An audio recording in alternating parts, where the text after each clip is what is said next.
हमारी intelligence failure था और सरकार क्या कर रही थी। और अगर अभी पाकिस्तान के साथ एक छोटा मोटा युद्ध होता है तो इस स्थिति में किसका पलड़ा भारी रहेगा और भारत को क्या करना चाहिए।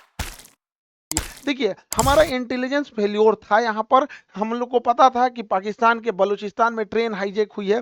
पाकिस्तान इसका ध्यान भटकाने के लिए, अपने फेल्योर को छुपाने के लिए कुछ ना कुछ चीज़ों को करेगा, फिर भी हम लोग ने इसे इग्नोर किया। हालिया में रावलपिंडी में जो इसने बयान दिया था आसिम मुनीर की, हम अलग हैं, हम दुनिया को बताएंगे कि हम मुस्लिम बाकियों से अलग हैं। ये बात हकीकत है कि हम इंडियन मुसलमानों से तुम्हारा कोई तुलना ही नहीं है, क्योंकि शेर और सुअर में कोई तुलना नहीं होता है। टेरिफ वार भी चल रहा था, इसे भी हमारी इंटेलिजेंस एजेंसियों ने उतना ध्यान से नहीं दिया। हालांकि लास्ट मोमेंट पर इंटेलिजेंस ने कहा था कि अप्रैल के दूसरे सप्ताह में हमला हो सकता है।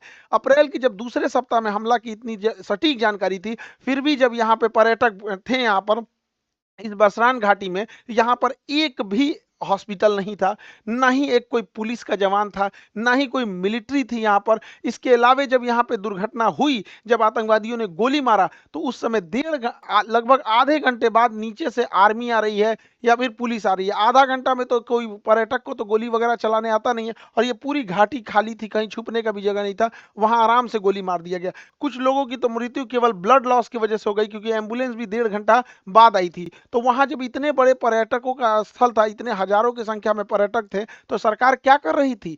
आखिर इतना इंटेलिजेंस मिलने के बाद भी अगर ये आपका भी फेल्योर है, तो सरकार कितने लोगों को सस्पेंड की। हालांकि गवर्नमेंट कई बार क्या होता है, ऐसे लोगों में सस्पेंड नहीं करती, क्योंकि गवर्नमेंट का गलती उजागर हो जाती है। लेकिन आपका गलती उजागर ना हो, इसके लिए आप किसी को सस्पेंड नहीं कीजिएगा, तो आगे फिर ऐसी घटनाएं होंगी यहाँ पर।